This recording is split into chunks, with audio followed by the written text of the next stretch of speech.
run from it. Destiny arrives all the same.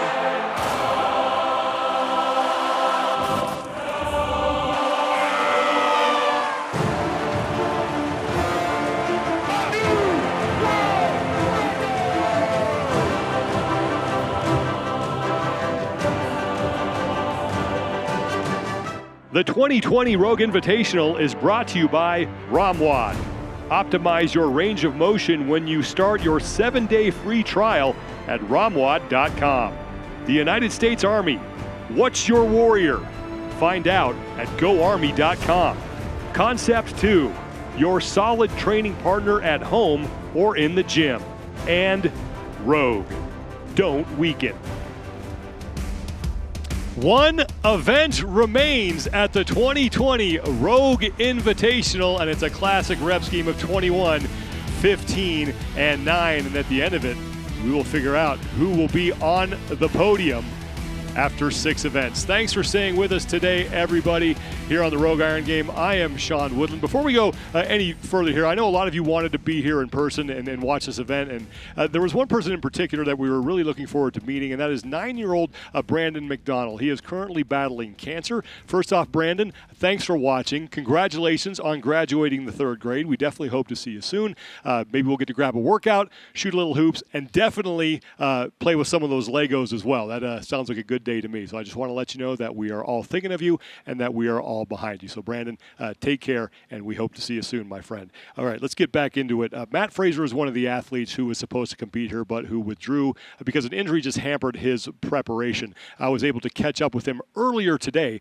as he had just finished training in Cookeville. Matt, thanks so much for taking the time to be here. How you doing, man?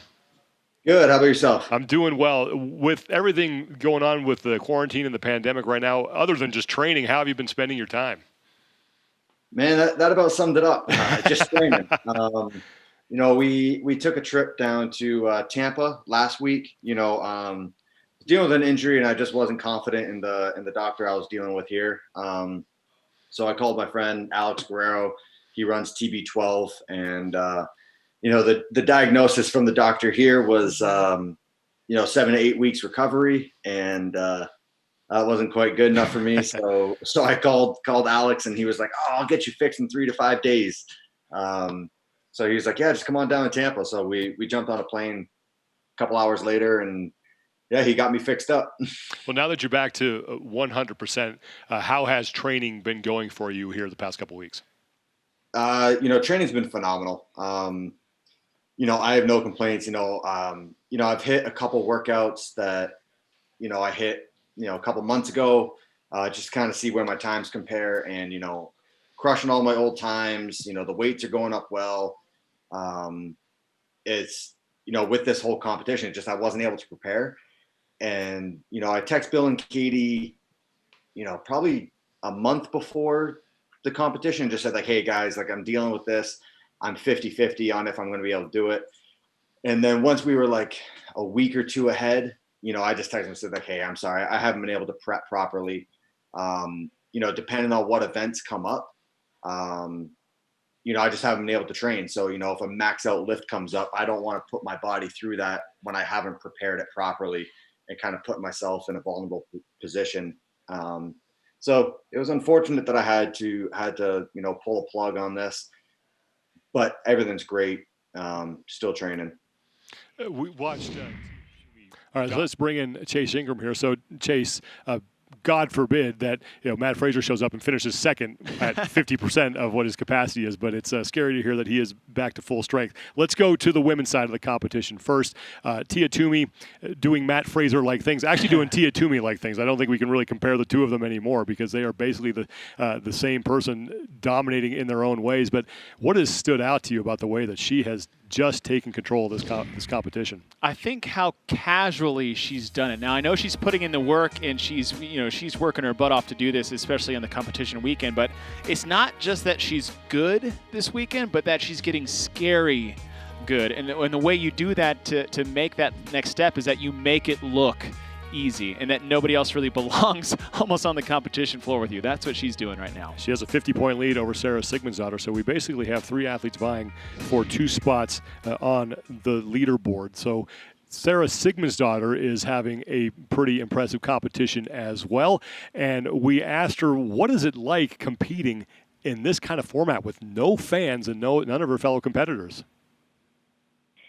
I mean, the first event was probably the weirdest. It's like 10 seconds and you're starting. And I'm like, what, really? Like, it's so unreal. Like, you don't have that standby and you have the heart rate and you're like getting ready to run to the bar or something. So it's like, oh, I'm actually starting a competition. It feels more like you're just training under a little bit pressure.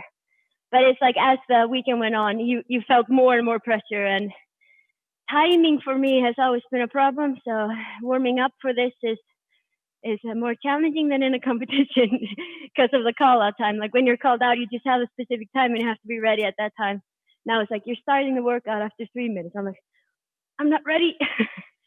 So that's the biggest difference, I think. Sara Sigmundsdottir looking to finish in second place overall at this event for the second straight year, Chase. But there are 2 spots on the podium up for grabs, and there are 3 women who can maybe grab them.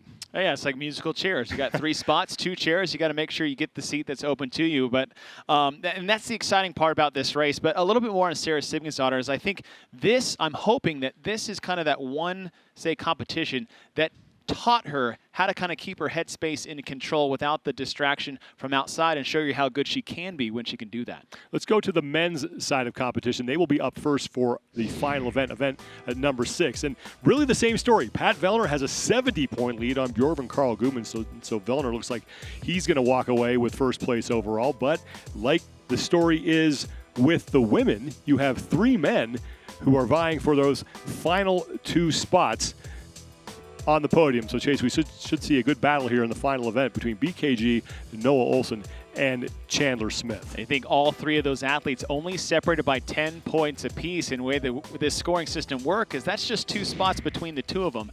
And the way this event is with deadlifts and overhead squats and the caliber of athletes that those 3 are, no one is a clear favorite for any one of these 3 spots. So I think it's going to be very exciting to see who finishes in those last 2 available spots. Event 6, as I mentioned, a classic 21-15-9 event.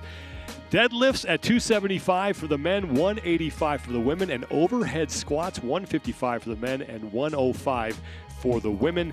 The time cap is 6 minutes. So, Chase, when you look at this event, what are the keys to not getting left too far behind and possibly getting an event win? It's going to be a fast event and it's going to be very intense. With a lighter deadlift, that 275, a lot of times we'll see that 315. Controlled aggression. Don't move slow, move aggressively, not out of control. And that kind of, unbroken or bust is what I mean is like some of these athletes can do it and some won't. I think all will try. And you're going to see the kind of 2 sides of it. People will do it and then people are going to kind of peter out. But this is one of those when you're kind of fighting for that last spot is you're going to have to get a little bit out of your comfort zone to win this event. 9 men will be in heat number 1 for the men, so 2 heats like we have seen in the past events, and that will close out their competition here at the 2020 Rogue Invitational. A lot of the men in this heat, trying to solidify a spot in the top 10, also maybe get themselves into the top 5 and win some of that prize money that Rogue is giving away. $50,000 go to the winner, by the way, and Pat Vellner looks like he is going to be the man who's cashing that check. But here are the men who are in the first heat. We saw Jonakoski warming up a little bit earlier. He will be in lane 1. And then we work our way across. Lane 3 is Ben Smith, the 2015 Fittest Man on Earth. Colton Mertens has had some pretty solid performances as well. Won the opening event and then looked really good in that chipper. Sean Sweeney and Will Morad, Brendan Willis, Blair Chapman, and Lucas Hoegberg all competing in this opening heat. Chase, who will you be keeping your eye on here? I mean, Mertens has had a great weekend, and I think he's done a good job of making a name for himself. He did that especially in event number 1, kind of that, he's that little muscle hamster out there just moving heavy barbells really quickly. And the other one is Ben Smith. We talk about someone who moves with such good technique and quality on top of that intensity. He's a good athlete to look for in an event like this.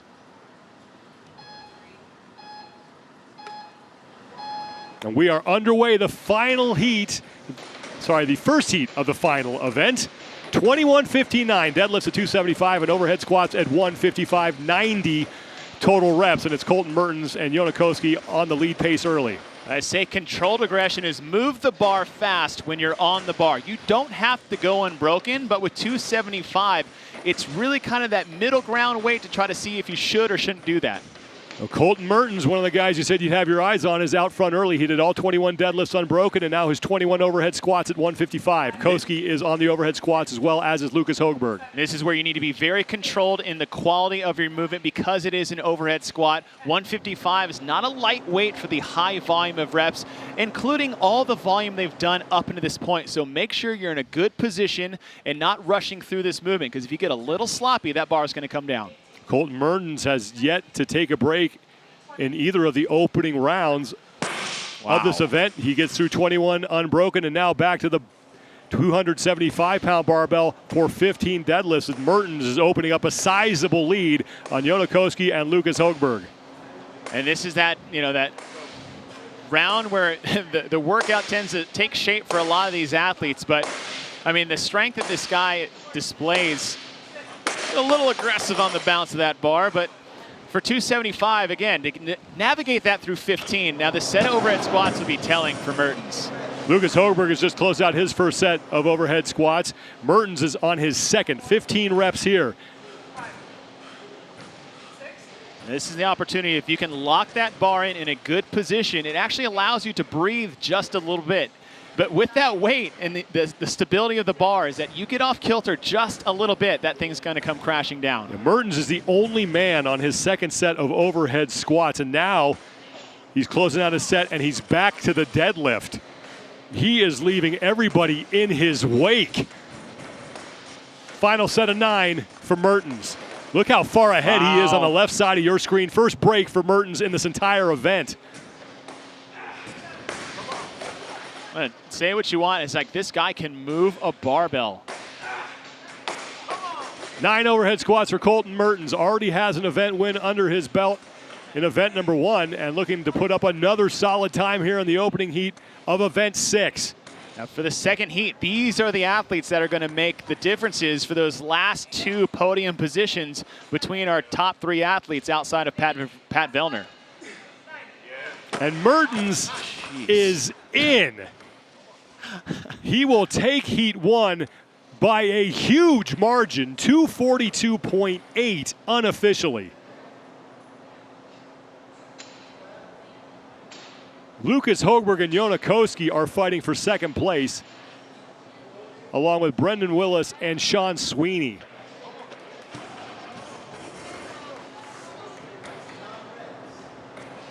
Högberg is on to his final set of deadlifts, as is Koski. The two of them basically rep for rep and breaking at the exact same time.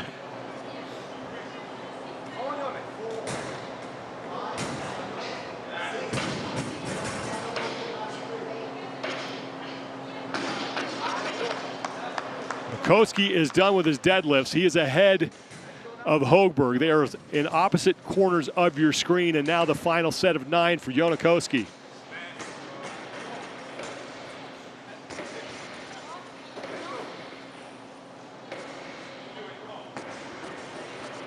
Six-minute time cap here. Nice. About 2 minutes to go. Nice overhead position for both athletes. You can just see the little speed wobbles at the elbow, and that's just fatigue settling in. And trying to lock that in is a tough thing to do at the end. Ben Smith is also in this fight as well, and Smith is in. Did he sneak in both of them? By 0.2 seconds unofficially. We'll have to get that sorted out on site. That could go either way, but they were neck and neck. Högberg is 5 seconds back of them. He'll take 4th in the heat. Now Sean Sweeney has finished as well.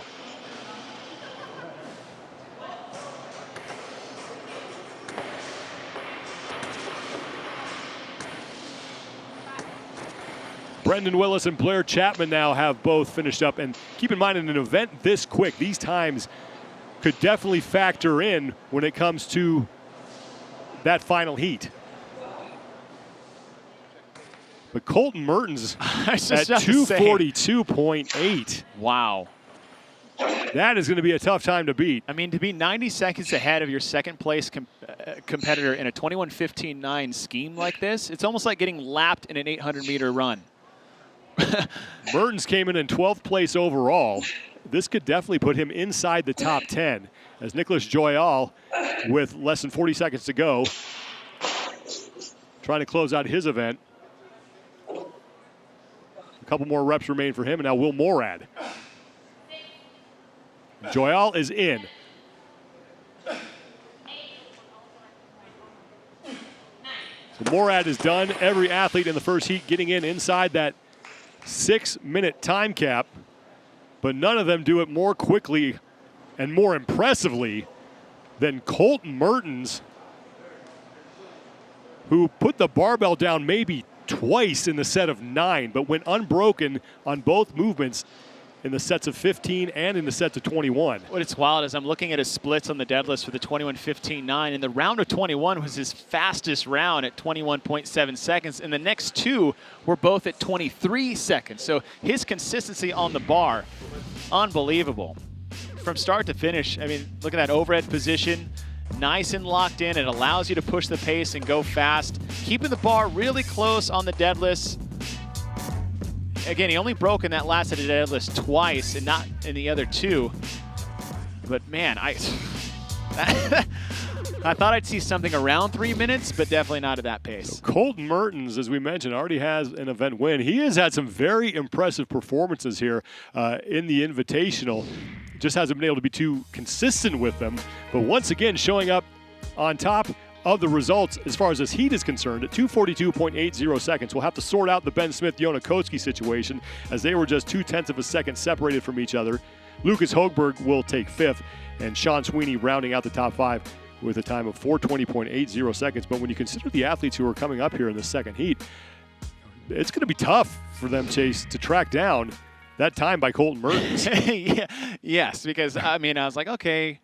It was, I said, yeah, you can go and broke on or bust, but is somebody really going to do that? Yes, actually, he is. I know he broke twice in his last set of deadlifts, but that is that time frame we were kind of looking at. Deadlifts being a shorter range of motion movement, a lot faster cycling time there, about a rep per second, even at this weight at 275. Those overhead squats at 155, again, it doesn't need to be fast. And though it looks a little bit out of control, that was kind of like control your movement, but move fast. I think what some people have a tendency to do is, with the heavier weights especially, is they try to move a little slower and controlled, and that's not the way to do it. That actually makes it a lot harder. 2:42 for Colton Mertens. We'll see if that stands up here in a second, as the men for the second and final heat are getting set to take the floor. Pat Vellner, he sits in the overall lead with 540 points. He's 70 points clear of Björgvin Karl. So Vellner just has to avoid a disaster in this event, and he's going to win the whole thing.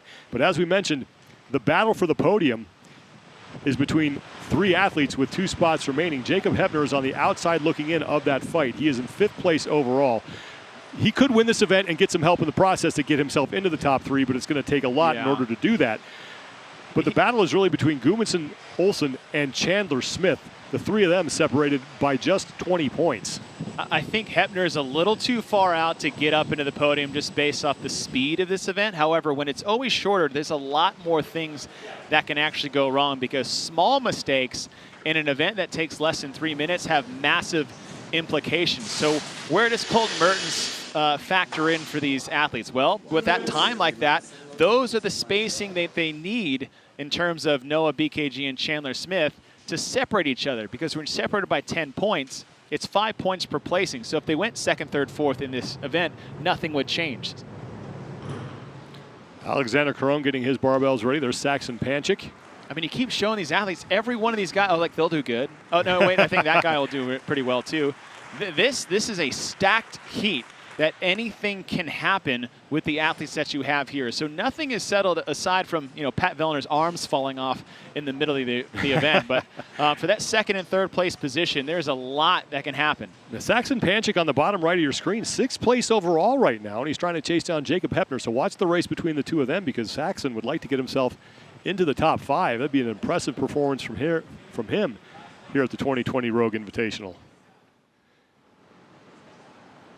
I've really liked what I've seen from Saxon, and we've mentioned his name a few times enough that he is starting to work his way up in that upper echelon of these games athletes, not just being good for a flash in the pan sake.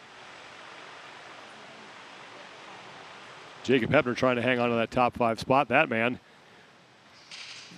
just needs to avoid a disaster to stay on top. And Noah Ohlsen looking to finish in the top 3. He's only 10 points up on Chandler Smith for that final spot on the podium. Chandler Smith, we know, is going to do well here in the deadlift, but what about the overhead squat? That when you look at from more the technical side, that overhead squat is a very technical movement that requires a lot of mobility and good positioning. Not Chandler's strong suit, but this deadlift could be twice the weight and he would still have no problem. So how does he manage the overhead squats? Final heat is underway. Who winds up on the podium with Pat Vellner? We'll find out in the next couple of minutes as Noah Ohlsen is off to the early lead, but Moonweiler and Chandler Smith, Cole Sager also out to a good start as well. Now, Noah Ohlsen took a break, but a deliberate break, and I like to see that because he was moving the bar very quickly, and those little breaks just to kind of give your body a little reprieve is not a bad idea. Guðmundsson, Ohlsen, and Chandler Smith, the 3 men fighting for the final 2 spots on the podium. Chandler Smith, first man of those 3 to the barbell for his 21 overhead squats. There's Adrian Moonweiler. He is in the lead right now through 26 and counting of those 90 total scored repetitions. Moonweiler, another one of those very powerful, very quick athletes when it comes to a barbell. This is an event that should play favor for him. That overhead squat will be tough. And then you can see Chandler. Look at his arm position. That's not the best position in terms of a secure bar. He's strong enough to hold it, but fatigue will tax that overhead position. Chandler Smith and Noah Ohlsen are essentially moving rep for rep right now. Ohlsen maybe a half rep ahead of him. Adrian Moonweiler is through his first set of overhead squats and now back to the 275-pound barbell for his 15 deadlifts. Chandler Smith moving as well. Noah Ohlsen on his set of 15. Pat Vellner, he's towards the top as well, right where he needs to be. So Björgvin Guðmundsson, as far as the battle for the podium is concerned right now, is in 3rd place. He's moving a little slow in the round of 21, but the thing I know about Guðmundsson, he has great overhead position for the squats, but he's moving a bit slower on the bar, and that might be very deliberate. I want to see how he gets through this second set of deadlifts as he moves into that 15 reps for the overhead squat. Now, Pat Vellner was briefly in the lead, but he's taking a break. Vellner's your overall leader. He's safe in 1st place overall. Ohlsen, Smith, and Guðmundsson, they're fighting for those final 2 spots on the podium, and Noah Ohlsen is getting set for his set of 15 overhead squats, as is Chandler Smith. And now here comes Björgvin Guðmundsson. And that's that slow, steady tracking down of these athletes. Now, he doesn't know where anybody is. This is the craziest part. None of these guys know where they're at, and they're all within a rep of each other. Pat Vellner, 1st place overall. Noah Ohlsen comes in 3rd place overall. Guðmundsson sits in 2nd, and it's Chandler Smith who is in 4th. So all Ohlsen has to do to keep himself in the top 3, finish ahead of Chandler Smith. Noah looks really good at the top right part of your screen. Straight down, straight up, good tempo. Below him, Guðmundsson, he has a good overhead position, but he's moving pretty slow between reps. And holding that bar over your head by itself, even without the overhead squat, gets really tough. Well, Colton Mertens is going to win the event. That just lets you know how fast he went. So 100 points for Colton Mertens as he bookends his weekend with event wins. Now the fight is for 2nd place in the event.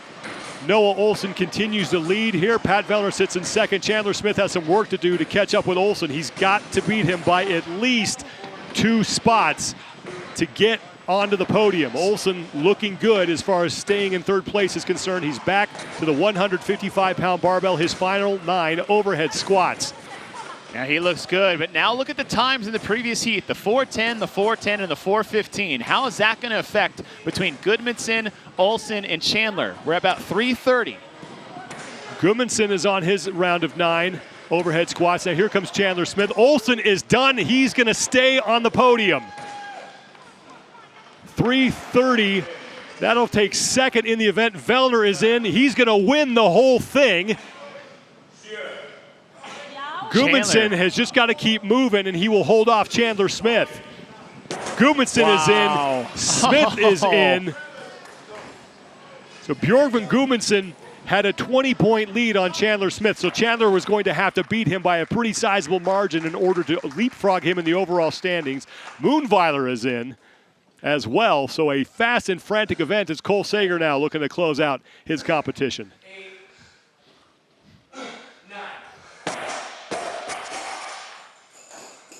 And that'll do it for Cole Sager, and here's Jacob Hebner on his final set.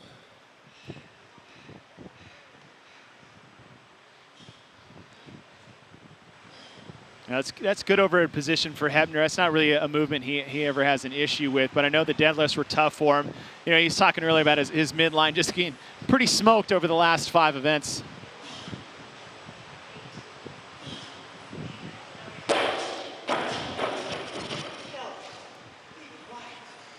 So Hebner is in. So Saxon Panchik finished 6th in the event. Hebner's going to take 16th. 6th place for Saxon Panchik is going to be worth 75 points. Hebner takes 16th. That's worth 25. So it looks like Saxon Panchik is going to wind up inside the top 5 overall. Noah Ohlsen takes 2nd in the event. That's enough to keep him on the podium. Your top 3 looking like it's going to be Pat Vellner, Björgvin Guðmundsson, and that man, Noah Ohlsen. And Ohlsen's positioning overhead, he has a great overhead squat. You know, deadlifts might not be his strongest movement, but he was moving quick, and now is that controlled aggression with structured breaks. But his is like, make sure you don't disrupt the overhead squat, because it's a lot easier to pick up a deadlift than it is to try to snatch that bar overhead under fatigue when you take breaks on the bar.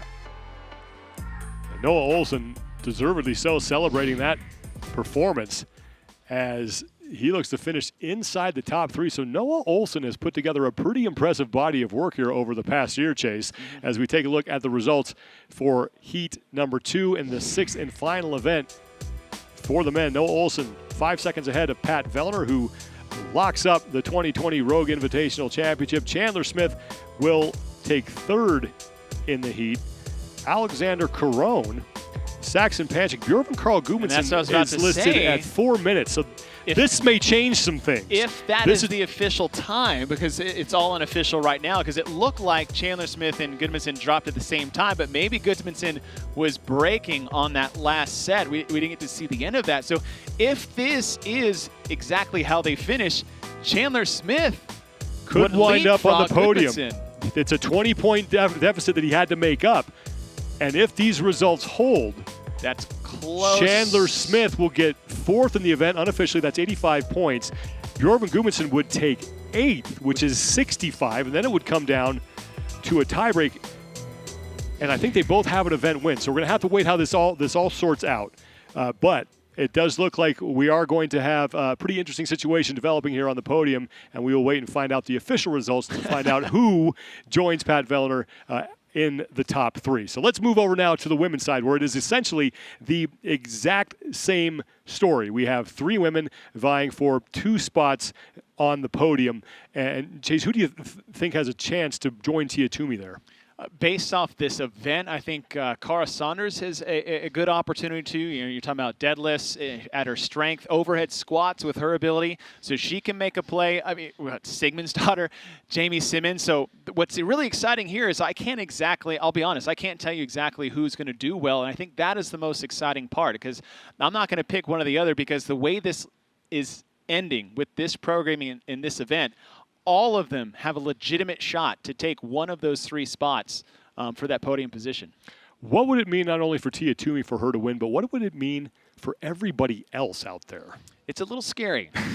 we got a new king of the monsters. You know, we said, you know, Godzilla had left on the Fraser side, but you know, I cannot tell you guys how impressive it's been to watch Tia grow and dominate over the last 3 years. Yes, she's won the CrossFit Games 3 times in a row. She got 2nd place barely 2 times before that.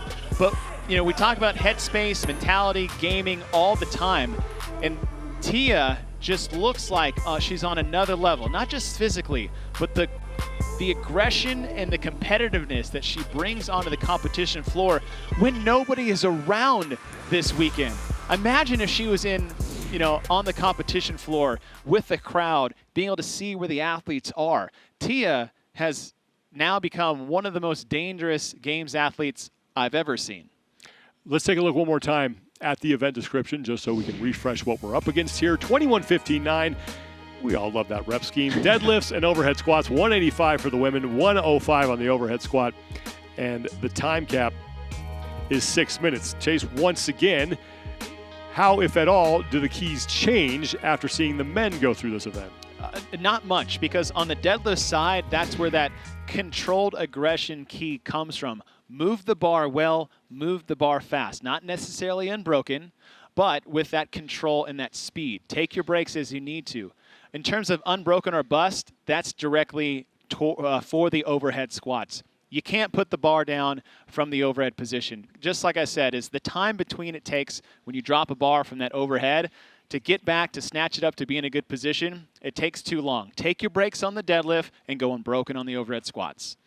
So I'm going to put you on the spot a little bit here because we have a little bit of time before we get to the first women's heat. Give me a dark horse for this event. Ooh.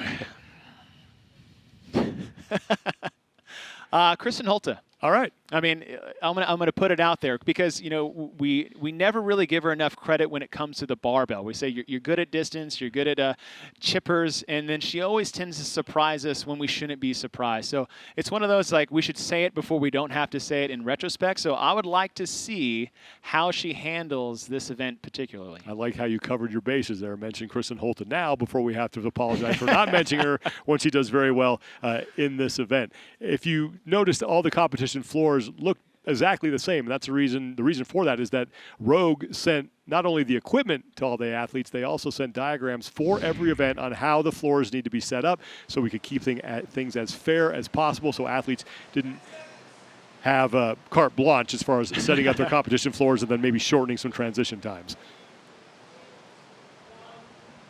The first heat is underway. 185 on the deadlift, 105 on the overhead squats. We start with 21 of each.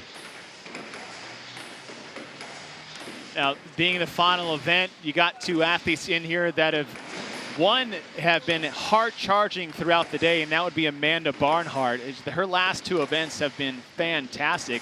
And the other that I like to see come out swinging, and, you know, kind of Annie was talking about it, never being out of the fight no matter what place she's in, is trying to see how Katrin Davidsdottir handles the rest of the weekend, not being in a position that she likes to be in. Amanda Barnhart is only 20 points back of Laura Horvath for 5th place, so Barnhart has a chance to get into that top 5 here. She's on her overhead squats, as is Katrin Davidsdottir, and Brooke Wells is on the lead pace with Amanda Barnhart. As we work our way through the first round here, 42 total reps in the first round, and then it's back to the barbell, the 185-pound barbell for the 15 deadlifts. When you have an event that has deadlifts of any sort in it, Brooke Wells in the top left corner of your screen is one of those athletes you speak to because she has one of the heaviest deadlifts in the women's field. The thing for her is that overhead squats. She doesn't have the best positioning overhead, so it's not the most comfortable. Barnhart back to the deadlifts for the second time. She is your leader. Here comes Brooke Wells. I like the speed of the bar. I like how close it is to Amanda on the left. That one break, nothing wrong with that. When you pick up the bar, though, that bar better be moving and moving quickly. Barnhart and Wells fighting for the lead here. Barnhart just a few reps ahead of Brooke Wells. Barnhart's done now for her set of 15 overhead squats at 105.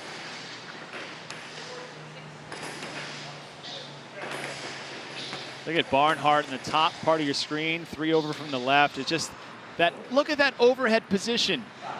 That's absolutely beautiful. Elbows turned up to the ceiling, elbows pointed to the ground, no shaking in the shoulders or the elbow joints. That's what you want to see. Locking in overhead, and then it just becomes a squat movement. Barnhart with 3 to go, and she is starting to pull ahead here as Brooke Wells is in second place. Katrin Davidsdottir is trying to hold off Turi Helgadottir and Cheryl Nasso for third. I was saying before, is like the two differences between the athletes here in that overhead position. You know, bit of a narrow grip for Brooke, and maybe that's where she's the most comfortable. But again, those knees come in, and it makes it a lot harder to keep your chest up if you can't keep your knees out. Wells is done. She'll go back to the 185-pound barbell for her final set as Barnhart puts the finishing touches on her 9, and now 9 overhead squats left for Amanda Barnhart as she looks to finish inside the top 5 here at the Rogue Invitational. Man, that's just great. Fantastic movement. Look how strong she is. No wavering. You know, at this point, it's just fatigue, but that is a great position. 2 to go for Amanda Barnhart, and she will lock up the top time in this heat. And she is done. So Amanda Barnhart takes heat number 1. 3:18.70 seconds unofficially. That is going to be tough to beat. Brooke Wells looking to lock up second place. Tia-Clair Helgadottir making her way to her final set of overhead squats, as is Christy O'Connell and Katrin Davidsdottir as well. So Wells comes in second place at 3:42.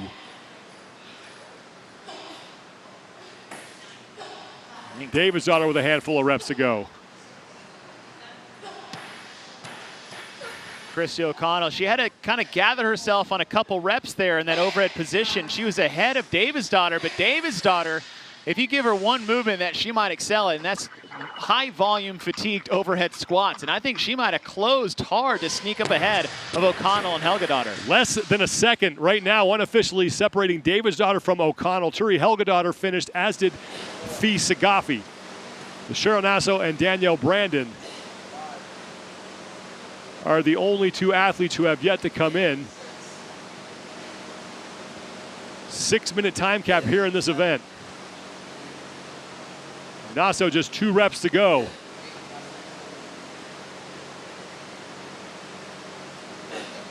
Cheryl Nasso has finished. With Danielle Brandon on her final set of deadlifts. Yeah, that's the compiling of the weekend. You can see her kind of grabbing at her low back a little bit, and that, you know, it's been a tough weekend on the posterior chain.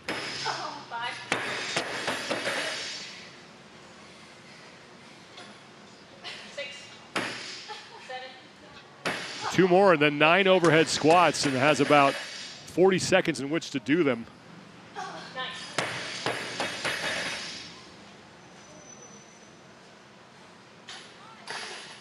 Brandon squat snatching the first rep. And that's a good overhead squat. So, you know, Brandon's tough part about this event was those deadlifts. 5-5. Yep. 6. Brandon trying to get inside that 6-minute time cap, 15 seconds to go. 1 rep remaining, and Danielle Brandon will do it.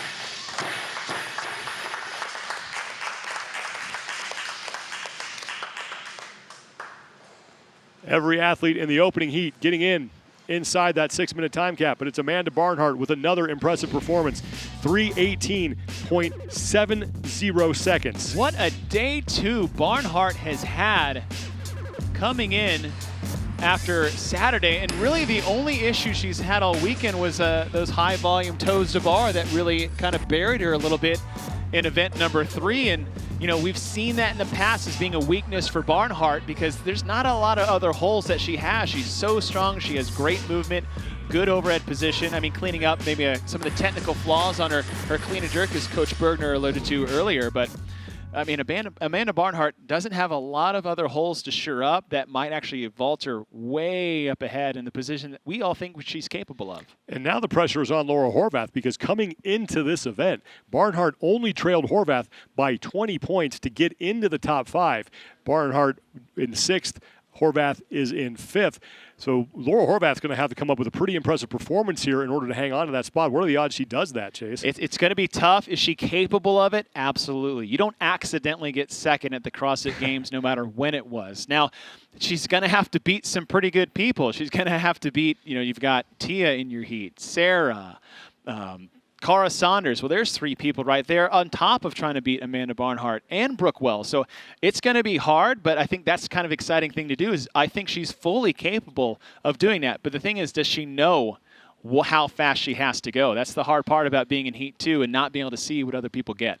Here are the heat results for heat number 1. Amanda Barnhart with the fastest time, the only woman to go below 3 minutes 20 seconds, so 3:18. Brooke Wells put on a late charge, but wasn't enough. She takes 2nd place in the heat. And then Katrin Davidsdottir and Christy O'Connell separated by just 0.4 seconds. This is all unofficial. We'll have to see how that sorts out at the end of this thing. And it's Tia-Clair Helgadottir who takes 5th with a time of 4:09.20 seconds. The final heat is coming up here. And Chase, once again, the battle for the final 2 spots on the podium is between 3 athletes, and this is going to be a really fun race to watch. Oh, well, who are those 3 athletes that are so fun to watch? You got Sara Sigmundsdottir, Jamie Simmonds, and Saunders. 3 athletes vying for those 2 spots. With this type of 21:15.9, as I said before, there is not a lot of room for error. It doesn't have to be unbroken and out of control, but you need to make sure is that you have a good game plan going in for your skill set. So if you're a deadlift monster, I would still say break it up, because all you're doing is making your easiest movement easier. Not necessarily go unbroken and blow yourself out of the water. It's going to come down to those overhead squats in that round of 15 for sure, to have the confidence to rip off the bar for the set of 9 on those deadlifts going into the last round. Tia Toomey is relatively safe when it comes to staying on top of the podium. 530 points, a 50-point lead over Sara Sigmundsdottir. She's got to finish 11th or better to clinch the win. I mean, she falls out of bed and she finishes 11th. So that should not be a problem for Tia Toomey. But, you know, what we've seen from Tia is like, it's not about winning, it's about dominating, right? What did we just see her do in the first event of the day on the clean and jerk? You won. You don't have to lift again. She's like, no, I am going to lift again. I'm going to put a stamp on this performance. I would be completely surprised if she backs off the pace at all in this last event. And the pace early was set by Amanda Barnhart. Once again, 3:18.70 seconds. So keep that in mind as we go through the second heat here. That's Sara Sigmundsdottir, who currently sits in second place, but she's only 15 points up on Jamie Simmonds, who is in third. Saunders is only 5 points back of Simmonds. So Saunders has to beat Simmonds by just 1 spot to make that up. And then it comes down to a bunch of tiebreak scenarios. But in order to just give herself a chance to finish on the podium, Saunders just has to finish ahead of Jamie Simmonds. Laura Horvath, meanwhile, who sits in 5th place, needs to come up with a really good time if she wants to hold off Amanda Barnhart and remain inside the top 5. And that's it. That's the fun part about this event, that you don't look at a certain piece like, oh, well, it's this crazy deficit handstand push-up that's going to kind of mess up the athletes. This is just pure classic CrossFit. 21:15.9 rep scheme. Deadlifts, overhead squats. Up the weight just a little bit what you normally see. This is a great way to finish off this weekend. And keep in mind, Saunders is doing these events in Australia. It's the middle of the night over there right now.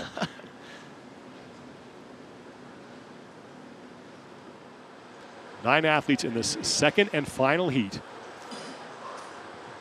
3:19 now, unofficially, the time to beat from Amanda Barnhart. We are underway. 21 deadlifts at 185 pounds to kick this thing off. Said controlled aggression on the deadlifts. Move the bar fast. Take your breaks when you need them. Make sure you're setting yourself up for those overhead squats. Sara Sigmundsdottir, she broke. I think that's a great idea for Sara. Laura Horvath is out to the early lead here. She has hung onto the barbell the entire time. She's in the upper right-hand part of your screen, and she is done, and she will move right to the barbell for those overhead squats. Clean and jerking it as Tia Toomey begins her set of 21. Sara Sigmundsdottir on the barbell as well. Jamie Simmonds and Saunders. Now that's the battle for the final spot on the podium. Saunders just 5 points back of Simmonds for 3rd place right now, and right now Saunders winning that race. Now a lot can happen in a round of 15, but I like the aggressiveness we saw from Laura Horvath.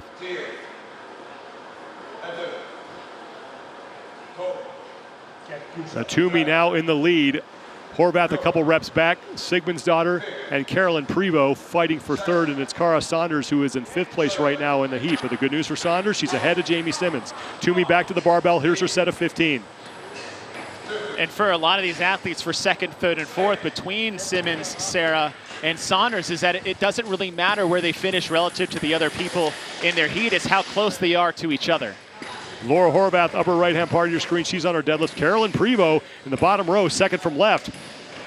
She's doing some impressive work as well. Here's a look at the event tracker and where everyone stands in relation to everyone else. And it's Tia Toomey, who's done with her 15 deadlifts and now 15 overhead squats at 105. That was one of the best sets of 15 we've seen any female athlete do up until this point.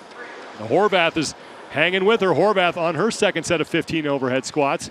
See, Horvath had a very narrow grip. What that allows you to do is it allows you to stabilize overhead where you're not going to be as wobbly. But what you need is you need a lot of mobility, and she has that. So I really like that positioning for Laura. It allows her to go a little bit faster and not be out of control. Meanwhile, in the race for the final spot on the podium, as you take a look at Sara Sigmundsdottir, Kara Saunders currently sits in 4th place in this heat. Jamie Simmonds is in 6th. Saunders just has to beat Simmonds by 1 spot in order to make up the points deficit. If she does it by more than that, obviously there will be no tiebreak. Tia Toomey is on the deadlifts for the final time, 9 reps.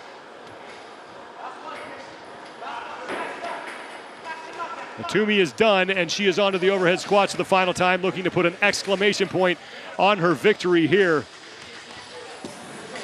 She's going to break 3. Laura Horvath still sitting solidly in 2nd place, 3:19.34. That's the time to beat. It's in the upper left-hand part of your screen. So Laura Horvath, if she can get it inside of that, she'll hang on to 5th place overall. Toomey is done. She is in. She will win the event, and she will win the 2020 Rogue Invitational. Simmonds is falling off the pace between Saunders and Sigmundsdottir, but what Saunders needs to do is to keep pushing the pace because she's 5 behind Simmonds. But what she needs is she needs to get in now and have other athletes get in between, because if it's only one, there's going to be a tie break. They're going to tie in points. Now Saunders is in. Now keep in mind, Amanda Barnhart's time is in there as well. There's your one. So that's going to help Saunders. So it looks like Kara Saunders is going to wind up on the podium. Sara Sigmundsdottir has finished as well. She's looking to hang on to 2nd place. Haley Adams is in, and Jamie Simmonds, who came in 3rd place overall, was only 5 points up on Kara Saunders. Saunders is in 3rd place. That's 90 points. Simmonds is going to take 9th in the event, so that's 60. So Kara Saunders more than erases that deficit. Here's Kristen Holte looking to finish up. 8.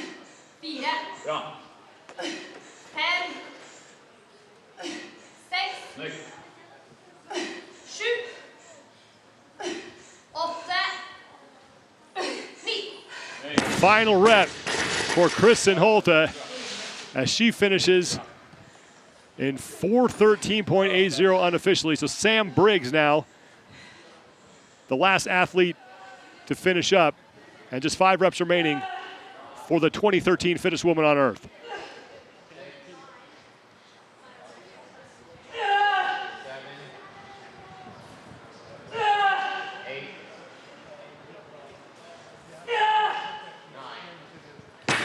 And Briggs is done, and with that, we are finished with the 2020 Rogue Invitational, and for the 2nd straight year, it's Tia Toomey who walks away with the competition victory. I mean, we thought she'd try to go for it. We weren't sure kind of how that would stack up against Amanda Barnhart, but just look, like I said, look how smooth and controlled and steady that tempo is. Great overhead position. I think in that round of 15 deadlifts, I think she did it completely unbroken, and you know, she's not banging the bar off the ground or trying to get some extra lift off the floor. She's just keeping it close. She has great technique, good intensity. You know, that last set, you know, you get a little bit of the speed wobbles, but that's how it should be in a 21:15.9 in your last 9 overhead squats. Tia Toomey is your 2020 Rogue Invitational champion, and it looks like Sara Sigmundsdottir and Kara Saunders will be joining her on the podium, but that's unofficial right now. We have to wait for all the results to get updated. But Chase, let's talk about Kara Saunders for just a second here. Maybe a little recency bias with her. We haven't seen her in a big competition, you know, in almost 2 years, so we kind of forget about her a little bit. But man, she is back. It's nice. It's good to be back. You know, and when she, you know, she wanted to start a family, and then, you know, she's running her affiliate, and there's a lot of life things happening for Kara Saunders right now, different than I say what other athletes are dealing with. And those are big things to kind of really put out there and tell you, is like those take up a lot of time and a lot of energy. So to be in that position that she's in now, to still coming back slowly from having her daughter, I think it's good to see her back, and it's been a lot of fun to watch her compete on the big stage again. Now let's take a look at the heat results for the final heat of event 6 for the women, and it is Tia Toomey getting yet another event win, the only woman to go sub 3 minutes, 2:51.40 seconds. Laura Horvath. Wow. Will hang on to 5th place overall. We said the pressure was on. Man, she comes up big, 3:09.80. That was faster than Amanda Barnhart by 5 seconds. It was enough. And Cara Saunders, by virtue of her 3rd place finish, looking like she's going to wind up on the podium as Jamie Simmonds finishes down in 9th place. Let's bring in Margot Alvarez, the 3rd member of our broadcast team. Margot, you've been watching the whole weekend as well, but other than Tia Toomey's dominance, what stood out to you over these 6 events?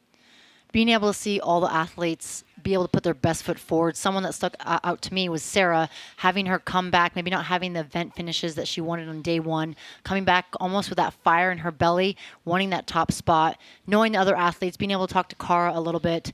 Obviously, like you said, she has a lot going on, but you still see that she's going to put everything out there on that competition field, and that she was able to finish at the top. And being able to return, again, we're unofficial with everything right now, but having her back on that podium, it's really cool to see with everything that she's handled and balanced out in life. Chase, on the men's side, with Matt Fraser not in the competition, the eyes of all the spectators were on really 2 athletes, and that was Pat Vellner and Noah Ohlsen. We wanted to see how the battle would play out between the 2 of them. Pat Vellner gets the best of that, and man, did he look impressive during these past 2 days. Very impressive, and I'm looking at not just these past 2 days, but what Vellner has done this off-season so far, going into Wadapalooza and taking first, admittedly not being totally prepared for that event and still winning.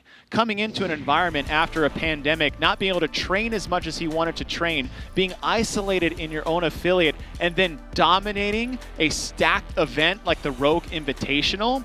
I am very excited to see what Vellner can take in terms of confidence of what he's stacked up so far this year in off-season's competition going forward.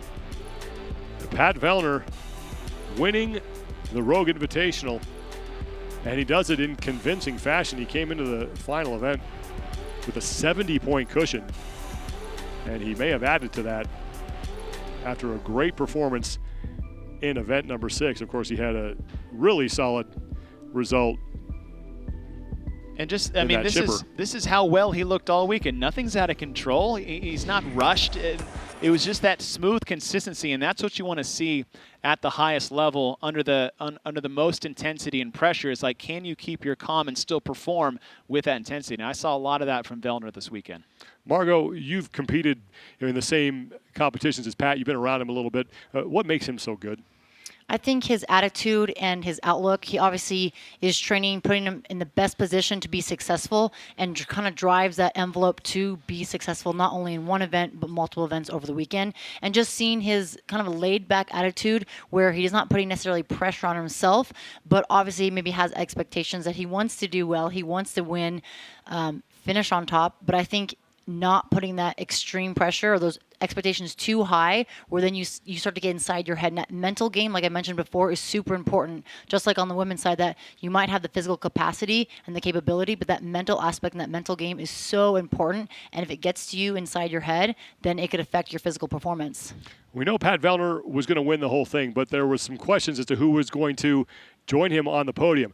Let's go to the final standings and find out the answer to that question, as it's going to be Björgvin Karl Guðmundsson and Noah Ohlsen, who join. I don't think these have been updated. These are the ones coming into the final results. Yeah, these have not been updated. This is where we were going into event 6. So again, there was a question as to whether Chandler Smith had done enough to pass Björgvin Karl Guðmundsson. What we're looking at is those final times in that last event. That was, like we said, that was the event standings heading into the final event. So we still have to sort out who's going to wind up on the podium, because as Chase was saying, we were looking at the points deficit.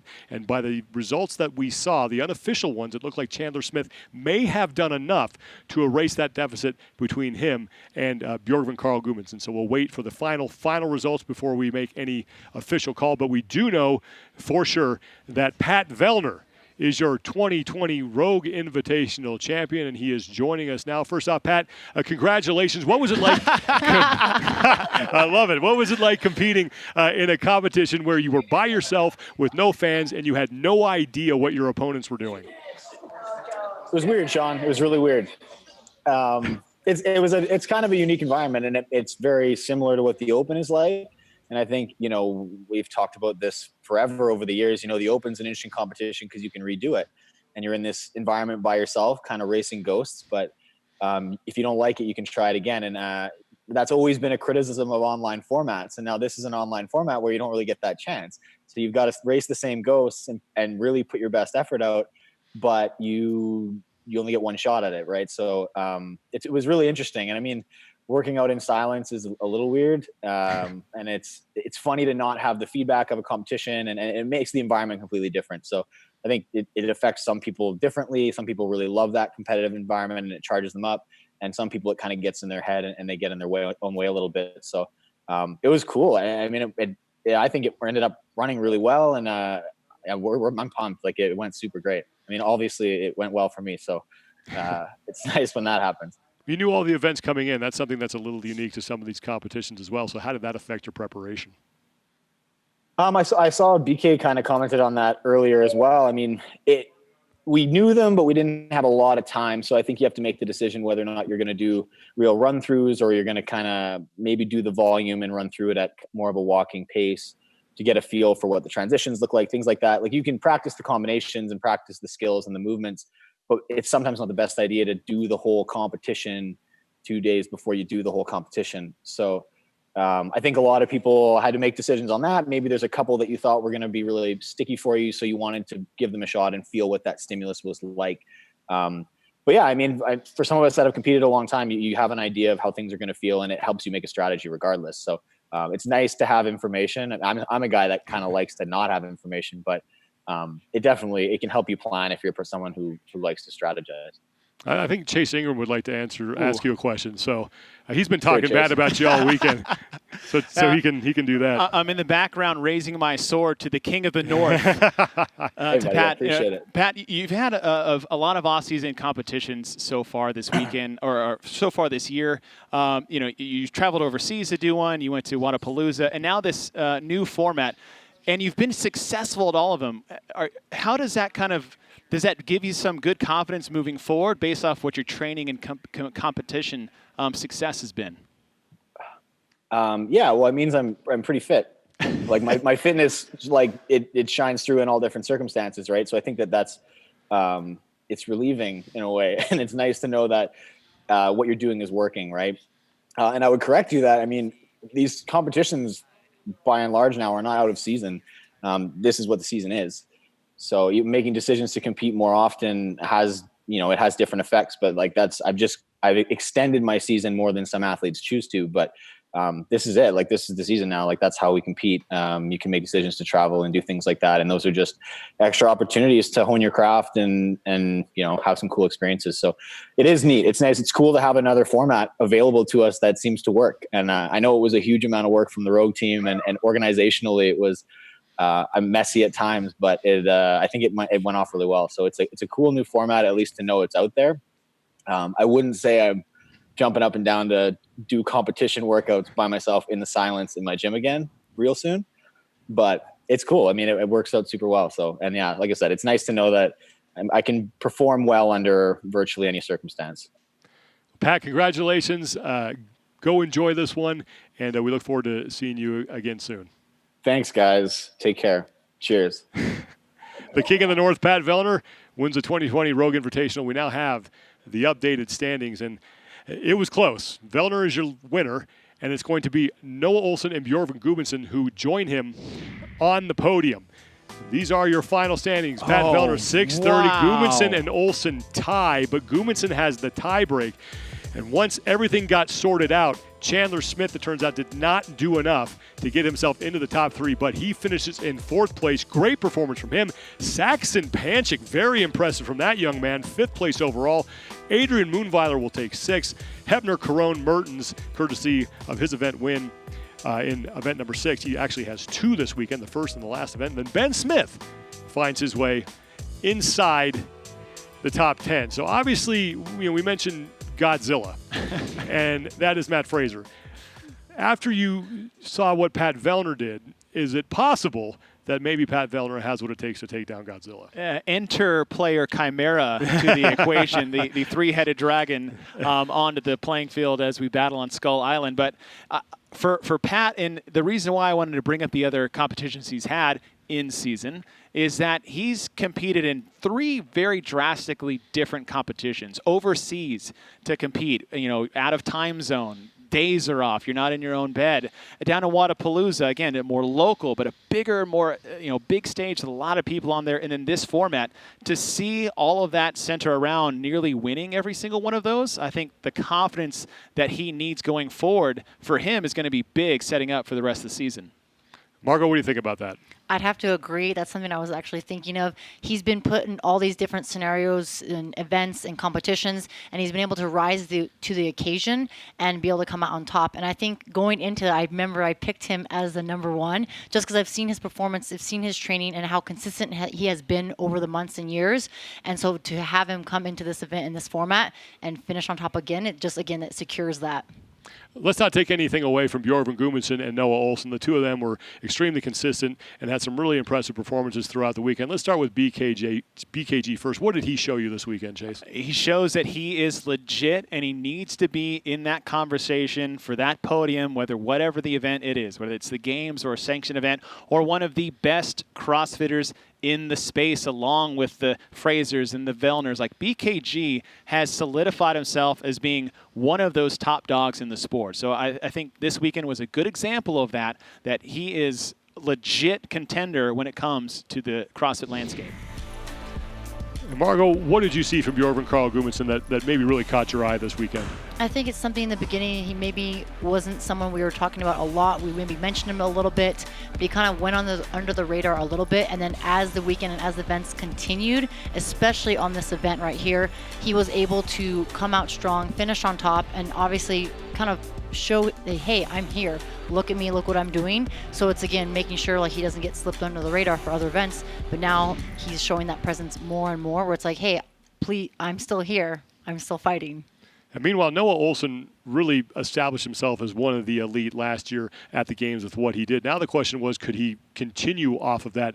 And he certainly answered that question here today, didn't he, Margot? Yes, I knew he was going to be in the top 3 in some mix or another.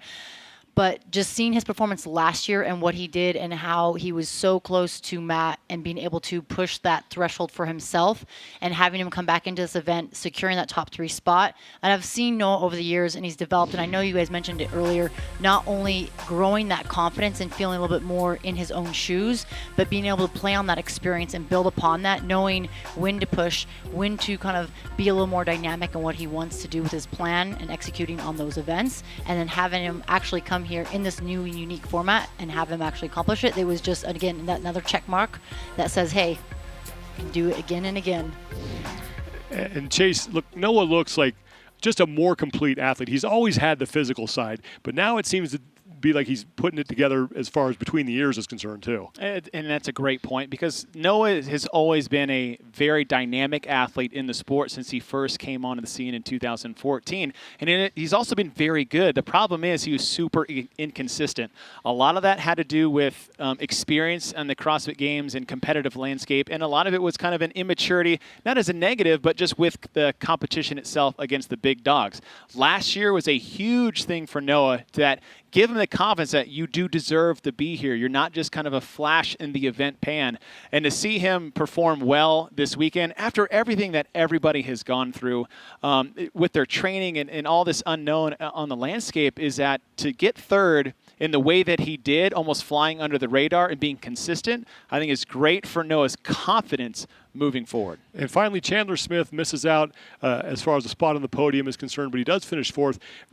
If you look at what he is got working for him right now, clearly all the skills in the world, but if you watch the clean and jerk lift off with us with Coach Bergener, it's just clearly he's just got to polish some things up a little bit. And that's a great point, because Chandler is super fit, super strong, super skilled, but those tiny little technical things that if he cleans up, which require just more practice than it does training, he's going to see a dramatic increase, leaps and bounds on his performance. I mean, shoot, you got 4th place here. You had another top finish last year. He had a good CrossFit Games this season. So for Chandler, I want to see him focus a little bit more on the little details that, a lot of athletes don't. And I think it'll be a big weapon for him moving forward. Yeah, Chandler Smith is clearly scratching the surface here. On the women's side, basically the same story as the men. We had a dominant performance from the overall winner, Tia Toomey, for the second straight year.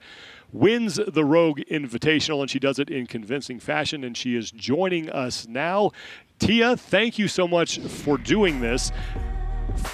First off, I guess she's not with us yet, so we're waiting on Tia Toomey. But I don't know what more you can say about her other than she's just dominant. Let's just keep saying it because she earned it, right? It's like you are one of the most dominant athletes in the sport. And, we talk a lot about Rich's dominance. We talk a lot about Matt's. Let's talk about Tia in the same landscape as being the most dominant female athlete or CrossFit athlete overall in this sport itself. And so we are watching history unfold in front of our eyes in a very casual way because how easy she makes it look. But she puts in the work and, she displays it on the big stage. All right, we have Tia now. Tia Toomey, who is the 2020 Rogue Invitational champion. Tia, first off, thank you so much for doing this. Second off, congratulations. And then third, what was it like for you competing in this sort of brand new, unique format where you had no fellow competitors and you had no idea where you stood when you were in an event? Yeah, well, thanks so much for having me, guys. I'm still trying to figure it out. I actually really enjoyed it, which I was surprised. I know that the Rogue team have put a lot of time and effort into getting everything organized for this, and I think that they did a phenomenal job. But I really didn't know what to expect. I didn't know how I felt really about it. And the more we got into the weekend, the more I started to really enjoy and embrace not having music, not having a crowd, not, people cheering me on, even though I know Shane probably bent that rule a little bit. But, honestly, it was a blast. And even though I wasn't able to be right next to my competitors, which is exactly why I compete, it was still really cool to just go against them without even knowing what they were doing or anything like that. So it was a really awesome experience. Earlier today, we saw you clean and jerk 270 when you had already won the event. Why did you choose to make that lift? Well, yes. Why did I choose that? I think that when you're in a situation like this, you don't know what everyone else is doing. You can't just expect or think or assume, that they didn't lift and you have secured that unless there is confirmation that, yes, I was the only one that hit 265. So I had no choice but to keep going. And I think that, that was something that I just had to suck it up and lift the weight in order to secure those 100 points. And it felt the best out of all of them. I'll let Chase Ingram ask a question here in just a second, but after you made that lift, you looked directly into the camera and let out a pretty triumphant roar. Was that directed to anybody in particular?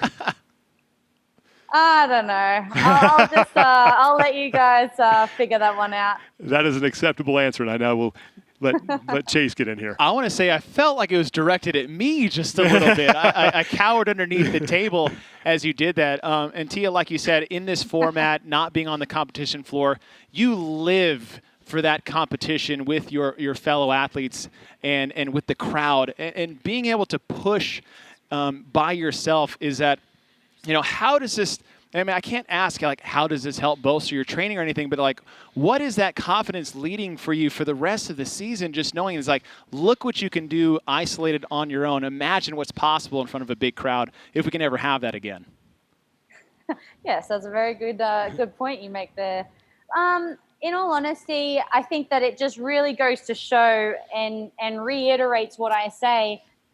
I can only control what I can control, and, I can only focus on what I'm doing at that particular time. And so this competition was a really good indication that, me having the confidence in my own ability, trusting that I put all the hard work in, and then just essentially going with the flow a little bit with this. I think that was just so important. And as much as I love the crowd, and I think that it's really important to really emphasize and kind of thrive off that atmosphere. This was just, it honestly was just so much fun, and I really enjoyed it. It does also come down to working with a really good team as well. Rogue and, the team, my operations manager, my judge, everyone just knew exactly what they needed to do. It was so organized, so professional. And then it was also just, sorry, I kind of forgot what my next point was, but basically I think having it being so professional was just a huge key. Tia, thank you so much for taking the time to do this.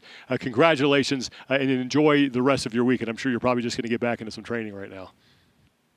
Yeah, well, I actually am going to try and figure out what the season kind of looks like ahead. Who really knows with that one. But aside from that, yeah, it's kind of just getting back into it. This was a really great test. And, that was my next point that I was wanting to make.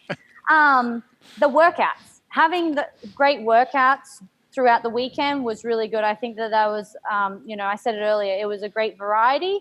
And I think that the programming team did a fantastic job in trying to entertain the spectators and keep the athletes engaged as well throughout the weekend. Tia, again, thank you. Enjoy it. Congratulations. And we look forward to seeing you again soon. Yeah, thanks, fellas. Let's look at the women's overall results now as we have everything done and official. So we do know that Tia Toomey won the whole thing. That didn't take a whole lot of calculation, but as far as where everybody else stood, we had to take some time to figure that out. So let's take now a final look at the standings for the women, if we have them. Here we go. It's Tia Toomey, 630 points. Sara Sigmundsdottir, she moves into second place overall, second straight year she's done that. Saunders, she finishes on the podium, and Jamie Simmonds was unable to hold off Saunders there in the last minute of the last event. Horvath, fifth place overall, and came up with a huge performance in order to hold off both Carolyn Prevost and Amanda Barnhart. 6 events and 2 champions, Pat Vellner and Tia Toomey. Margot, I will start with you. What did we learn over these past 2 days? I think being able to put such a scope of an event together, obviously there's a lot of hard work on the back end, but having all these athletes come together to showcase their hard work leading up to this event, the past few months, obviously being in a pandemic and being able to have to be quarantined, but being able to still train, do what they need to do to come out here to showcase all their hard work. It was an incredible team. Watching all the athletes showcase what their efforts. The events were incredible. The team behind the scenes were incredible. And I loved it, and I hope that we can get back on a competition floor. But I also know that if we had to do something like this event again, that it would definitely fall to place and work out. How about you, Chase? First off, to the athletes, thank you. Thank you for all the things you guys worked through to make this happen so that we could be here, so that the fans could have something to root and cheer for. So thank all you athletes for coming out and doing this. From the perspective from mine, I actually lost sight of the fact that we were looking at 10 different screens from people all over the world. It felt like an in-competition floor that I was seeing the athletes, and that was only dedicated to the question of what can't Rogue do and what they did. And behind the scenes, you guys have no idea the complexities that took place here to put this on. So I'm just thankful to even be a part of this, to be able to bring this to our fans around the world. But again, what an amazing competition. I'm so glad we got to do this. I'm just blessed to be here and happy we got to get through this weekend. It was an absolute blast to be part of this. We want to thank everybody for tuning in and watching over the past 2 days. That is it for us here on the Rogue Iron Game. Thank you so much for joining us. Thank you to our hardworking crew here from Rogue. We will see you guys soon. That is going to do it for the 2020 Rogue Invitational.